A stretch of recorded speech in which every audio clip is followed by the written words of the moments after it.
All right, so I'm gonna do a little speed of sound experiment with my air horn. I just got it from Dick's Sporting Goods, and it works. And I've tested it out, and it's perfect. And it works perfect. Let me straighten the ship back up.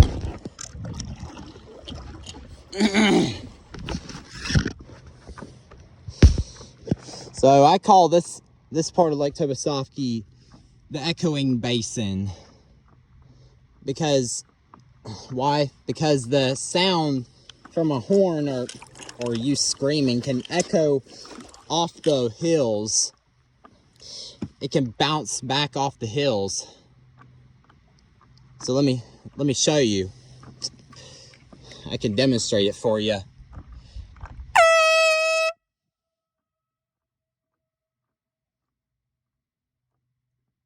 See, that's why it's called the echoing basin. It's pretty crazy, isn't it?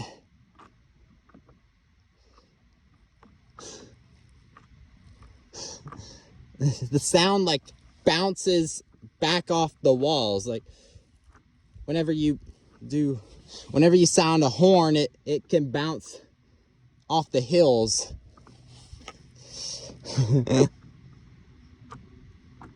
I've actually done this before, a long time ago, and that sound can still bounce off the walls at Lake Tobo.